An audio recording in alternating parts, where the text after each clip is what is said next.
तो hello students, हमारे पहले क्लास में आप लोगों का स्वागत है। मेरा नाम है अंकुर। आप लोग मुझे अपना बड़ा भाई, अपना टीचर, अपना दोस्त जो चाहे वो आप लोग मान सकते हैं। आज हम लोग पहले क्लास में स्टार्ट करने जा रहे हैं मैथमेटिक्स का क्लास, और फर्स्ट चैप्टर जो हम लोग करने जा रहे हैं वो है इंटीजर्स। तो देखिए दोस्तों, आप लोगों के साथ हुआ क्या। अगर पास्ट का बात करें तो पास्ट में आप लोगों के साथ पिछले कुछ 4-5 साल पहले आप लोगों को अगर याद होगा तो कोविड आया था। कोविड के बाद लॉकडाउन हुआ। लॉकडाउन में आप लोगों ने थोड़ा सा पढ़ाई को स्किप किया होगा। मैंने भी किया था, मैं भी उस समय स्कूल में था। बहुत लोगों ने उस समय पढ़ाई को हल्के में ले लिया, और इससे क्या हुआ, हम लोगों का बहुत ज़्यादा लॉस हुआ। उस लॉस को बहुत लोगों ने रिकवर किया, लेकिन अमूमन ज़्यादातर बच्चे जो हैं उन्होंने उस लॉस को अभी तक रिकवर नहीं किया है, और बच्चे धीरे धीरे हायर क्लासेस में बढ़ते चले गए। और ऐसा हो गया कि जो बेसिक्स होते हैं उन बेसिक्स में बच्चे लैग कर गए। मैं अभी करंटली बहुत सारे स्टूडेंट्स को ऐसे ऑफलाइन क्लासेस पढ़ाता हूँ, और उसमें मैं देखता हूँ जितने भी मेरे पास न्यू स्टूडेंट्स आते हैं उन लोगों का जो बेसिक्स है वो सिर्फ ना ही मैथमेटिक्स बल्कि अदर सब्जेक्ट्स में भी, यहाँ तक कि इंग्लिश या साइंस या जो नॉर्मल सिंपल सब्जेक्ट्स हैं उन सब्जेक्ट्स में भी बहुत ज़्यादा लैग कर जाते हैं। इससे प्रॉब्लम क्या हुआ उनके साथ कि अब वो लोग प्रेजेंट जो सिलेबस है उसको भी कंप्लीट नहीं कर पा रहे हैं, और जो पास्ट जो उन लोग का बेसिक्स कमज़ोर हो गया था उसको भी वो लोग कोप अप नहीं कर पा रहे हैं। तो मैं यहाँ पे आया हूँ आप लोगों को हेल्प करने के लिए, ताकि आप लोग का बेसिक्स को मैं सुधार सकूँ। और हम लोग ये जो जर्नी करने वाले हैं, इस जर्नी में आप लोगों का बेसिक से लेके इंटरमीडिएट और एक्सट्रीम लेवल तक आप लोगों को ये जर्नी मैं तय करवाऊंगा अपने साथ, और आप लोगों को गाइड और अच्छे तरीके से एडवाइस करूंगा कि क्या क्या आप लोग कर सकते हो, कैसे हम लोग कवर करने जा रहे हैं, और ताकि आप लोगों का बेसिक्स पूरी तरह से कंप्लीट हो जाए और आप लोग अभी अपने प्रेजेंट क्लास के सिलेबस को भी कंप्लीट कर सको। तो ज़्यादा हम लोग क्लासेस को टफ़ नहीं बनाएंगे, ज़्यादा से ज़्यादा सिंपल और इजी रखेंगे। आप लोगों को जितना अच्छे से समझ में आ सके उतना मेरे लिए बेहतर होगा, और आप लोगों के लिए भी।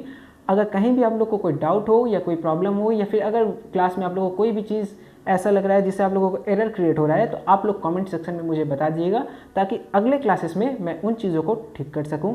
और अगर आप लोगों को मेरा स्पीड थोड़ा ज़्यादा लगता है या फिर कम लगता है तो आप लोग प्लेबैक स्पीड को बढ़ा या घटा सकते हैं, वो ऑप्शन आप लोग के पास अवेलेबल है। तो अभी हम लोग जो पहला चैप्टर करने जा रहे हैं उसका नाम है इंटीजर्स।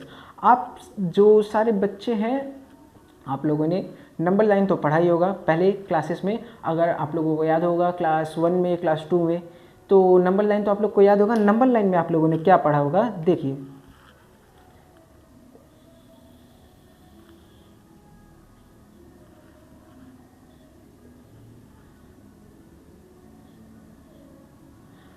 नंबर लाइन का जो स्टार्टिंग्स होता था, जो आप लोगों ने जूनियर क्लासेस में पढ़े होंगे, यानी कि प्राइमरी एजुकेशन में, उसका स्टार्ट होता था 0 से, और वो धीरे धीरे पॉजिटिव साइड में बढ़ते जाता था।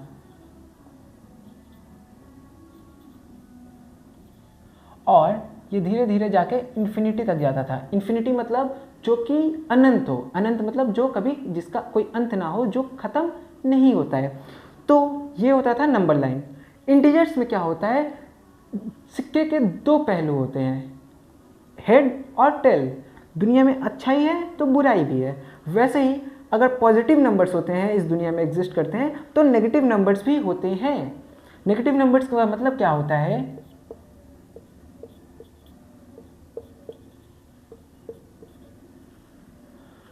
जैसे पॉजिटिव में 1 होता है वैसे नेगेटिव 1 भी होता है, जैसे पॉजिटिव 2 होते हैं वैसे नेगेटिव 2, जैसे पॉजिटिव 3 वैसे नेगेटिव 3, जैसे पॉजिटिव 4 वैसे नेगेटिव 4। और यहाँ पे भी ये भी एंडलेस जाता है नेगेटिव इन्फिनिटी तक। नेगेटिव इन्फिनिटी मतलब जैसे पॉजिटिव साइड में इन्फिनिटी, जैसे कोई अंत नहीं होता है संख्याओं का, वो चलते जाता है अनंत तक, वैसे ही नेगेटिव साइड की तरफ भी वो अनंत तक जाएगा, यानी कि इन्फिनिटी तक जाएगा। इंटीजर्स यही होता है। इंटीजर्स में 0 होता है सेंटर पॉइंट। सेंटर पॉइंट किसका, सारे पॉजिटिव नंबर्स और नेगेटिव नंबर्स के।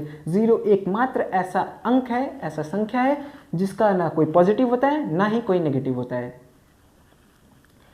बस इस चीज़ को आप लोग को ध्यान में रखना है। आप लोगों ने इस राइट हैंड साइड को तो पहले क्लासेस में पढ़ा ही होगा प्राइमरी एजुकेशन में, प्राइमरी सेक्शन में।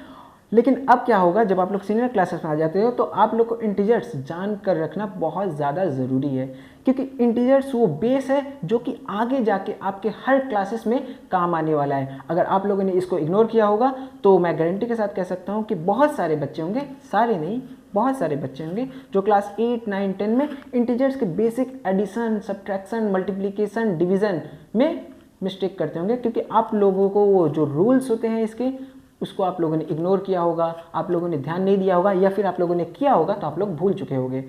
मैथ्स एक ऐसा सब्जेक्ट होता है बाबू कि आप लोग को इस तरह से पढ़ना है कि आगे इन फ्यूचर तक वो आप लोग के दिमाग में हमेशा स्थिर रहे और याद रहे। अगर आप लोग मैथ्स को भूलते हो तो याद रखिएगा आगे जाके आप फंस जाएंगे।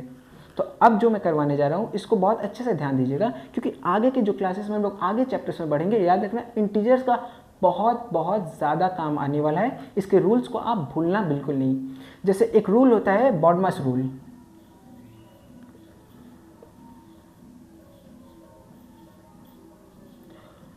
बॉडमास का जो रूल होता है ये आप लोगों में से बहुत सारे बच्चों को पता होगा। बॉडमास में बी का मतलब होता है ब्रैकेट, ऑफ का मतलब होता है मल्टीप्लिकेशन, डी का मतलब होता है डिवीजन, एम का मतलब अगेन मल्टीप्लिकेशन, ए का मतलब होता है एडिशन, एस का मतलब होता है सब्ट्रैक्शन। जब भी आप लोगों को एक सवाल, एक प्रश्न दिया जाता है, उस प्रश्न में आप हमेशा बॉडमास का जो रूल होता है उसको इस्तेमाल करते हैं, और इसको इस्तेमाल करके ही आप लोग सॉल्यूशन को निकालते हैं और आप लोगों का अंत में आंसर आता है। वैसे ही कुछ इंटीजर्स के रूल होते हैं, इसके रूल्स को आपको याद रखना होगा, प्रैक्टिस करना होगा, समझना होगा, फिर आपको आगे जो सम्स करेंगे उसमें बॉडमास का रूल तो इस्तेमाल करेंगे ही करेंगे, साथ ही साथ आपको इंटीजर्स का भी रूल इस्तेमाल करना होगा। इंटीजर्स के क्या रूल होते हैं वो अभी मैं आपको समझाने जा रहा हूँ।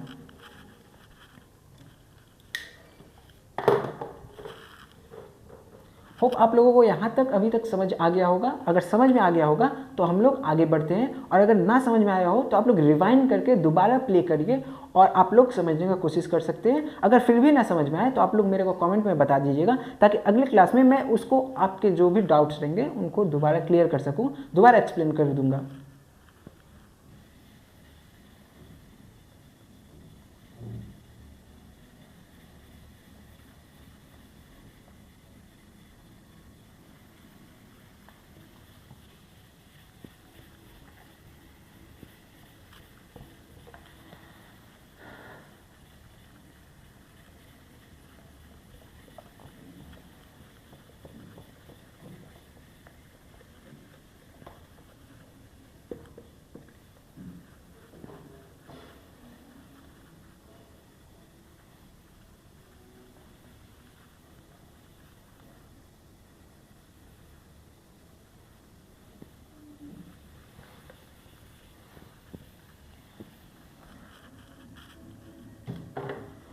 तो अब आइए इंटीजर्स के जो बेसिक रूल्स होते हैं वो आप लोगों को मैं समझा देता हूँ। इंटीजर्स में होता क्या है, एडिशन एंड सब्ट्रैक्शन। एडिशन और सब्ट्रैक्शन के लिए क्या रूल होता है उसको आप लोग को समझाने जा रहा हूँ।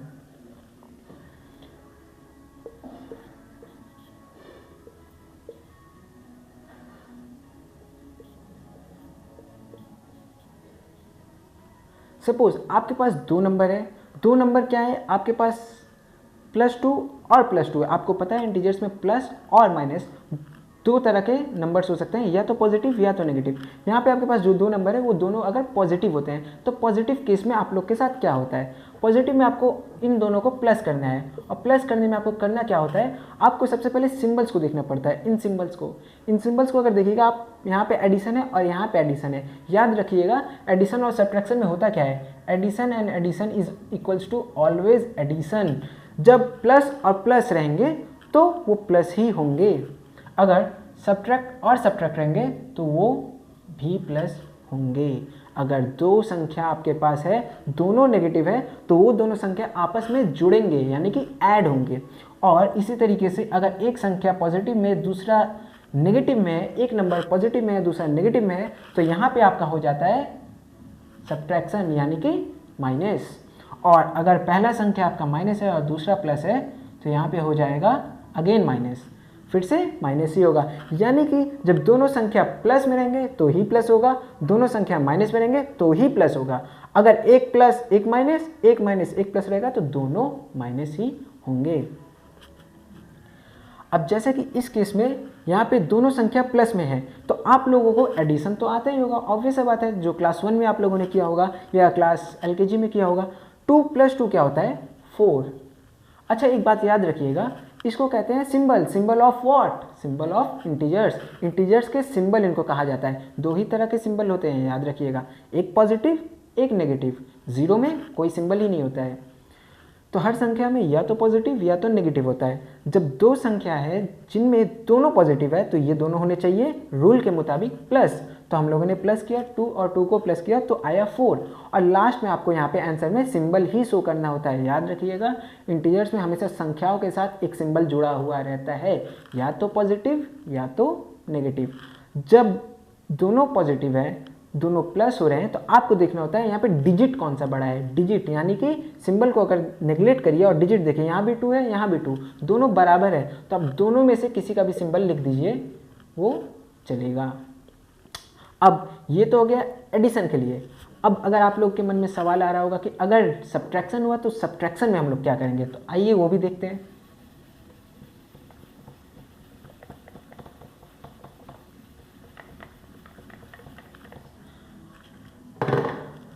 सब्ट्रैक्शन में क्या होता है वो देखिए।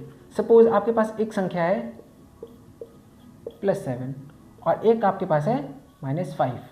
अब यहाँ पे होगा सब्ट्रैक्शन। सब्ट्रैक्शन क्यों होगा? अगर आप लोग रूल को ध्यान से देखिएगा, पहला संख्या आपका प्लस में है, दूसरा माइनस में है, यानी कि प्लस और माइनस, तो आपका होता है माइनस, यानी कि सब्ट्रैक्ट। 7 में से 5 जाएगा, यानी कि 7 में से अगर 5 आप घटा देते हो तो घटाने से क्या होगा, 7 - 5 होता है 2। ये बहुत बेसिक है, 7 - 5 होता है 2। और अगर आप यहाँ पे सिंबल्स को ध्यान दीजिएगा, आपको बोले हैं कि आंसर, जब भी आप आंसर लिखना तो आंसर में हमेशा एक सिंबल को दर्शाना पड़ता है। ये इंटीजर्स का बेसिक रूल्स है। तो जब आप सिंबल दर्शाओगे तो आपके मन में आएगा कि मैं यहाँ पे प्लस लिखूँ या माइनस लिखूँ, तो आपको देखना पड़ता है डिजिट कौन सा बड़ा है। आपने ग्रेटर और स्मॉलर नंबर्स अगर किया होगा तो आपको पता होगा 7 जो होता है वो 5 से बड़ा होता है। 7 अगर बड़ा डिजिट है तो 7 का सिंबल जो प्लस है वो यहाँ पे लिखा जाएगा। बड़े डिजिट का सिंबल हमेशा एडिशन या सब्ट्रैक्शन में लिखना रूल होता है। सिंबल कौन सा लिखेंगे? जो डिजिट बड़ा होगा उसी का सिंबल लिखेंगे। इस बात को आप लोग दिमाग में, अपने मस्तिष्क में अच्छे तरीके से बैठा लीजिए कि जो डिजिट बड़ा होता है उसी का सिंबल हम लोग हमेशा at the end addition subtraction में हम लोग लास्ट में वही सिंबल यहाँ पे बैठाते हैं। और यहाँ पे ऐड करेंगे कि सब्ट्रैक्ट करेंगे, उसके लिए ये बेसिक रूल है। आपको ये चीज़ ध्यान रखना होगा एडिशन और सब्ट्रैक्शन इन इंटीजर्स में, कि अगर ऐड और ऐड है सिंबल्स दोनों संख्याओं के साथ तो ऐड होगा, दोनों संख्याओं में माइनस है तो भी ऐड होगा, और एक बार प्लस और माइनस या माइनस और प्लस है तो माइनस होगा। जब सिंबल सेम रहते हैं तो ऐड होता है, सिंबल्स अलग अलग है अलग अलग संख्याओं में तो माइनस होता है। और एट द एंड आंसर के साथ हम लोग कौन सा सिंबल दर्शाते हैं? हम लोग जो संख्या सबसे बड़ा होता है, जो डिजिट सबसे बड़ा होता है, उसी का उसके साथ जो भी सिंबल है उस संख्या के साथ, तो वही हम लोग यहाँ पे दर्शा देंगे। ये बेसिक्स है एडिशन एंड सब्ट्रैक्शन का रूल ऑफ इंटीजर्स। इंटीजर्स में हम लोग ऐसे ही एडिशन और सब्ट्रैक्शन करते हैं। ये बहुत बेसिक्स है। आगे के क्लासेस में हम लोग थोड़ा सा और वास्ट जाएंगे, थोड़ा सा डेप्थ में जाएंगे और सम्स थोड़े से डिफिकल्ट लेंगे, ताकि आप लोगों को और अच्छे से क्लियर हो सके और आप लोग को अच्छे तरीके से समझ में आ सके।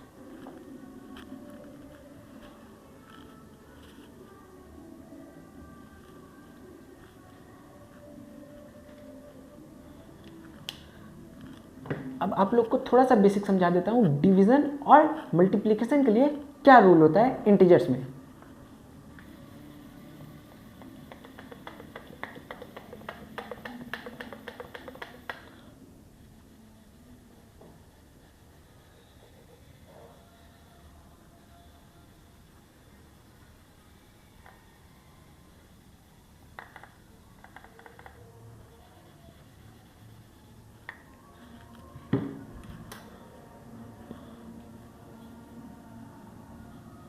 For division and multiplication, division और मल्टीप्लिकेशन अगर इंटीजर्स में करना है तो उसके लिए क्या रूल होते हैं? यही रूल फिर से होते हैं। आपको बस ध्यान ये देना होगा, देखिएगा ज़रा।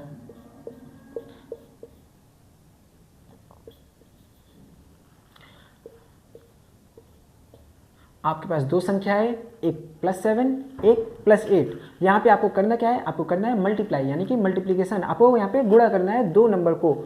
तो आपको करना क्या होगा? 7 8 ज़ा 56 मल्टीप्लाई करना तो आप लोगों को आता ही होगा। 7 8 ज़ा 56 होता है, ठीक। अब यहाँ पे हम लोग क्या सिंबल दर्शाएं, जिस तरह से एडिशन और सब्ट्रैक्शन में रूल होता था बड़ा डिजिट का सिंबल लिख दीजिए, वो डिवीजन और मल्टीप्लिकेशन में एप्लीकेबल नहीं है, वो सिर्फ एडिशन और सब्ट्रैक्शन में है कि बड़े डिजिट का सिंबल आप लिख दो। लेकिन मल्टीप्लिकेशन और डिवीजन में तब किसका सिंबल लिखें, ये मन में प्रश्न आएगा। तो इस प्रश्न का उत्तर यहाँ पे इस फॉर्मूला में ही है। अगर दो प्लस वाले नंबर आपस में मल्टीप्लाई होते हैं तो एट द एंड आंसर के साथ हम लोग प्लस ही लिख देंगे। अगर दो माइनस वाले यानी कि दो नेगेटिव नंबर्स आपस में मल्टीप्लाई होंगे तो भी आंसर में हम लोग प्लस का ही सिंबल देंगे। सपोज फॉर एन एग्जांपल,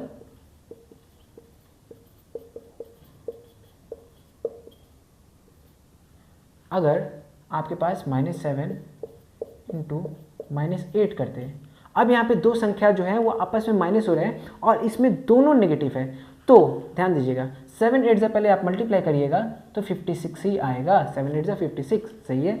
लेकिन इन दोनों में अंतर फिर क्या हो रहा है, ज़रा ध्यान दीजिएगा। यहाँ पे दोनों पॉजिटिव थे, यहाँ पे दोनों नेगेटिव थे। जब दो पॉजिटिव नंबर्स आपस में मल्टीप्लाई होंगे तो एट द एंड आंसर के साथ सिंबल में हम लोग पॉजिटिव ही लिखते हैं। और उसी तरह से जब दो नेगेटिव नंबर्स आपस में मल्टीप्लाई होंगे तो उसका भी आंसर में हम लोग सिंबल में पॉजिटिव ही लिखेंगे, क्योंकि ये डिवीजन का और मल्टीप्लिकेशन का रूल होता है। सिर्फ मल्टीप्लिकेशन में ही नहीं बल्कि डिवीजन में भी यही रूल एप्लीकेबल होगा। एडिशन और सब्ट्रैक्शन में याद रखिएगा क्या होता था, जो डिजिट बड़ा होगा उसी का सिंबल हम लोग आंसर में अंत में लिख देते हैं। पर डिवीजन और मल्टीप्लिकेशन में जो डिजिट बड़ा होता है ऐसा कोई मतलब नहीं होता है। यहाँ पे सिर्फ आपको ये देखना पड़ता है कि जो रूल था एडिशन और सब्ट्रैक्शन का कि प्लस और प्लस प्लस होते हैं तो आंसर में प्लस लिख दिए जाएंगे, माइनस और माइनस प्लस होते हैं तो प्लस लिख दिया जाएगा, प्लस और माइनस माइनस होता है तो माइनस लिख दिया जाएगा। ये कैसे होगा, अगर +7 इंटू -8 होता तो इस केस में 7 8 फिर से 56 होता है। ओके, फिर से 56। और ध्यान दीजिएगा अब रूल क्या था, प्लस माइनस माइनस होता है, तो अभी यहाँ पे आंसर में हम लोग माइनस लिख देंगे। यहाँ पे हम लोग को डिवीज़न और मल्टीप्लिकेशन में ये नहीं देखना है कि ये डिजिट बड़ा है या ये डिजिट बड़ा है, हम लोग को सिर्फ ये याद रखना है कि प्लस और माइनस माइनस होता है तो यहाँ पे डायरेक्ट माइनस लिख देना होता है। ये जो बड़ा डिजिट वाला जो भी झमेला है, जो भी रूल है, ये सिर्फ एडिशन और सब्ट्रैक्शन में है कि आपको देखना पड़ता है कौन सा डिजिट बड़ा है, उसका सिंबल हम लोग को दर्शा देना है, उसी को नीचे बैठा देना है आंसर में। डिवीजन और मल्टीप्लिकेशन में direct plus minus minus, minus plus minus, minus minus plus और प्लस प्लस प्लस होगा। यहाँ पे आप लोग को बड़ा डिजिट को देखना नहीं पड़ता है, ऐसा कोई झमेला या नाटक नहीं है, वो सिर्फ एडिशन और सब्ट्रैक्शन का रूल है। ठीक है, आई होप आप लोगों को समझ में आया होगा। अगर आप लोगों को जो भी बेटर पार्ट लगा हो, जो आप लोगों को अच्छे तरीके से समझ में आ गया होगा, वो आप लोग कमेंट करके मुझे बता देना। और कहीं पे अगर कोई डाउट हुआ हो, कोई एरर हुआ हो या आप लोगों को ना समझ में आया हो तो वो भी आप लोग बता देना, ताकि आगे के जो फर्दर वीडियोस रहेंगे उसमें मैं कोशिश करूंगा कि आगे ऐसे कोई प्रॉब्लम ना हो और आप लोगों को और बेटर तरीके से समझ में आ सके। कोई डाउट हो तो वो भी कमेंट कर दीजिएगा, ताकि अगली क्लास में मैं आप लोगों का वो डाउट भी सॉल्व कर सकूँ और हम लोग इस जर्नी को आगे भी बढ़ा सकें। आप लोग मेरे साथ जुड़े रहना, ये जर्नी बहुत लंबा होगा, लेकिन आप लोगों से मैं प्रॉमिस करता हूँ कि इस जर्नी में अगर आप लोग मेरा साथ दोगे तो मैं आप लोगों का इतना साथ दूंगा कि आप लोगों से जो भी भूल हुआ, जो भी मिस्टेक हुआ, जो भी आप लोगों ने इग्नोर किया था या जो लापरवाही आप लोगों ने किया, जो 3 4 5 साल पहले ऑनलाइन क्लासेस लॉकडाउन के टाइम आप लोगों ने किया होगा, वो सब रिकवर हो जाएगा। आप लोग वापस से अपने उसी लेवल पे आ जाएंगे जो आप लोग कोविड या लॉकडाउन के पहले थे। आप लोग अभी क्लास 8 9 10 11 किसी भी क्लास में होगे, आप लोगों से जो भी बेसिक्स छूटा था वो बेसिक्स मैं आप लोगों को दोबारा रिकवर करने में पूरी तरीके से अपनी तरफ से हेल्प करूँगा जितना मैं कर सकता हूँ। और आगे हम लोग क्या करेंगे कि हम लोग आगे जो क्लास 9 और 10 के मैथमेटिक्स के जो सिलेबस है वो भी कंप्लीट कराने की कोशिश करेंगे, ताकि अगर आप लोगों को कोई अच्छा ट्यूशन नहीं मिल रहा है सपोज आपके एरिया में, तो आप लोग मेरे साथ रह के क्लास 9 और 10 का मैथमेटिक्स A to Z सारा सिलेबस आप लोगों का मैं कवर करा दूंगा, ताकि आप लोगों को कहीं इधर उधर ढूंढना ना पड़े, कोई टीचर के लिए कोई परेशान ना होना पड़े, आप लोग यहीं से सारा चीज़ कंप्लीट कर पाओ। Thank you and see you in the next video.